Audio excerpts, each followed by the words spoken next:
ఓటమి ఓడిపోయింది, మరణమే జయించింది. ఓటమి ఓడిపోయింది,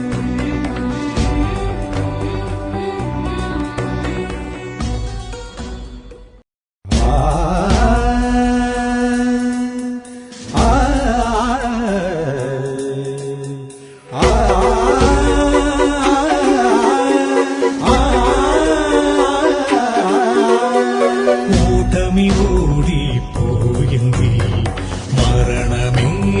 జయించింది.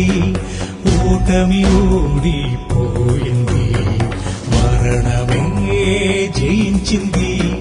పరిశుద్ధుని ప్రేమ బలియే నాశనం నశింపజేసింది.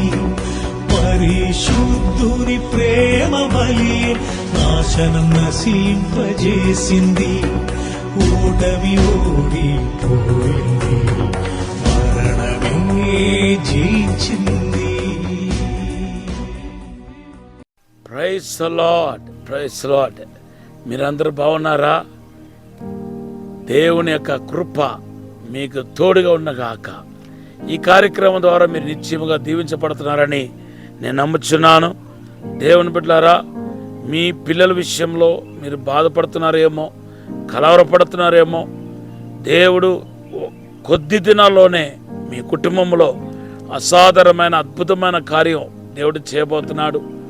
దేవుని యొక్క మహిమ మీ కుటుంబాన్ని ఆవరించబోతున్నాయి. యెషయా గ్రంథం 60:1-5 దేవుడు మీకు వాగ్దానముగా ఇస్తున్నాడు.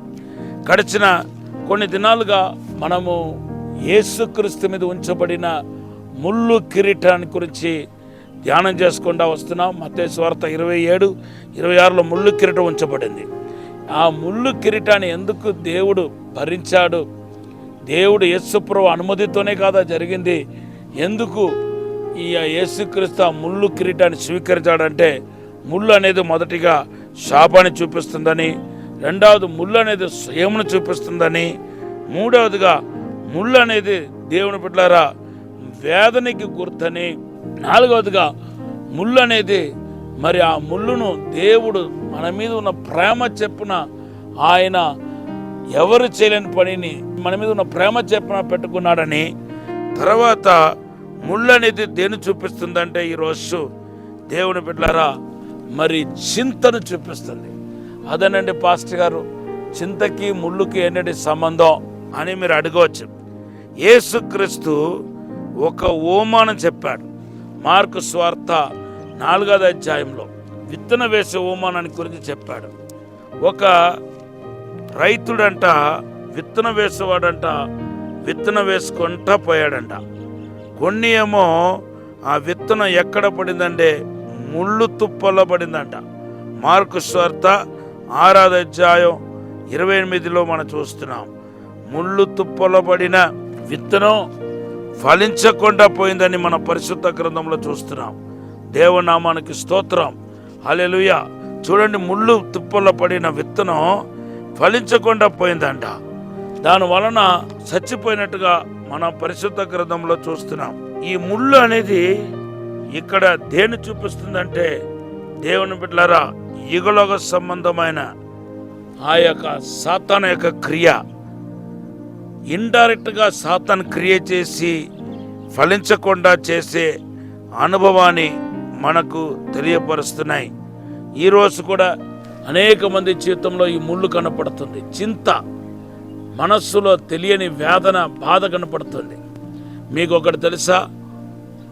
రోమాపత్రిక 6:23 కానీ, యెహెజ్కేలు గ్రంథం 18:20 కానీ, యెహెజ్కేలు గ్రంథం 19:4 కానీ, పాపం చేసేవాడు ఎవడో వాడు మృతి పొందుతాడు, చచ్చిపోతాడని రాయబడి ఉంది. ఇది అందరికీ తెలిసిన వాక్యం.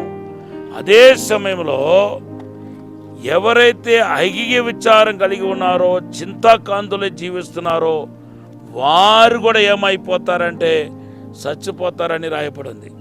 మరణం వచ్చి ఎలాగైతే ప్రజలు చచ్చిపోతారో అలాగే పాపం చేయకపోయినా కేవలం చింత, వేదన వాళ్ళ జీవితంలో ఉంటే మాత్రం వాళ్ళు కూడా మృతి చెందుతారని పరిశుద్ధ గ్రంథంలో మనం చూస్తున్నాం.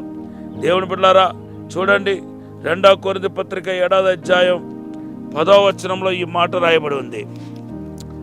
లోక సంబంధమైన దుఃఖము మరణాన్ని కలుగ చేస్తాయని రాయబడి ఉంది. అయితే ఆత్మానుసారమైన దుఃఖము మారు మనసును కలుగ చేస్తుందని రాయబడి ఉంది. కనుక దేవుని బిడ్డలారా, ఈ చింత అనే ముళ్ళును కూడా దేవుడు ఏం చేస్తాడంటే తన నెత్తి మీద పెట్టుకున్నాడు, తన తల మీద పెట్టుకున్నాడు. ముళ్ళు కిరీటముగా ఆయన తన నెత్తి మీద పెట్టుకున్నాడు. ఈరోజు మీ పిల్లల గురించి బాధపడాల్సిన అవసరం లేదు, మీ పిల్లల గురించి ఆలోచించాల్సిన అవసరం లేదు. నీ కుటుంబంలో జరుగుతున్న వ్యతిరేకమైన పరిస్థితిని బట్టి, మీ బిజినెస్లో మీరు ఎదుర్కొంటున్న పోరాటాన్ని బట్టి, మీ చదువులో మీ భవిష్యత్తులో మీరు ఎదుర్కొంటున్న పోరాటాన్ని బట్టి మీరు ఏం చేయాల్సిన అవసరం లేదంటే చింతపడాల్సిన అవసరం లేదు. చింతపడకూడదనే దానికి యేసుప్రభు ఎన్ని ఉదాహరణలు చెప్పాడో మత్తయి సువార్త 6వ అధ్యాయం మీరు ఆ 30 నుండి చదువుకుంటూ వస్తే, పక్షులను చూడండి, అవి విత్తవు కోయవు, అవన్నిటికీ ప్రభువే ఆహారం పెడుతున్నాడు అంటున్నాడు. నిజమే కాదండి. నేను ఒకసారి అండమాన్ వెళ్తున్నప్పుడు షిప్లో ఓడలో ప్రయాణం చేసినప్పుడు చూస్తాను, ఎన్నో కొన్ని లక్షల చేపలకు ఎవరు భోజనం పెడుతున్నారు? దేవుడే కాదా? ప్రతిరోజు సంవత్సరాల తరబడి భోజనం దాన్ని ఎవరు పోషిస్తున్నారు? దేవుడే కాదా అని అనిపించింది. అలాగే ఈరోజు నిన్ను కూడా దేవుడు పోషిస్తాడు. రేపటి దినానికి గురించి చింత వద్దు, తర్వాత మీ పిల్లల గురించిన చింత వద్దు, వాళ్ళ భవిష్యత్తు ఎలా ఉండబోతుందో చింత వద్దు. మీ జీవితంలో దేవునికి అసాధారణమైన అద్భుతమైన కార్యం చేస్తాడు. తగిన కాలంలో మీకు అద్భుతాలు జరుగుతాయి, తగిన కాలంలో మీకు విడుదల జరుగుతాయి. మీరు ఇలా చింతాకాంతులు ఉండటం వలన ప్రార్థించలేకపోతున్నారు, వాక్యం విన్నా అది లోపల క్రియ చేయలేకపోతుంది. అంతేకాదు మీ ఆయుష్ కాలం తగ్గిపోతుంది, అనారోగ్యానికి కారకులు కావుతున్నారు. కాబట్టి చింత నుండి మీరు బయటికి రావాలని ప్రేమతో మనవి చేస్తున్నాను. ఇప్పుడే చిన్న ప్రార్థన చేస్తాను. పరిశుద్ధము నమ్మకమైన పరలోక తండ్రి, నీకు వందనాలు, స్తోత్రాలు ప్రభా. మమ్మల్ని క్షమించి మన్నించి పరిశుద్ధపరిచి చింతను మా నుండి తీసివేయండి ప్రభా. నీ విడుదల, స్వస్థత, అద్భుతాలు, మత్కార్యాలు జరిగించండి. అభిషేకముతో నింపమని, తాక్కుమని, 2 పాల ఆత్మ దయచేయమని యేసు నామములో అడిగి వేడుకుంటున్నాము తండ్రి. Amen, amen. Have a blessed day.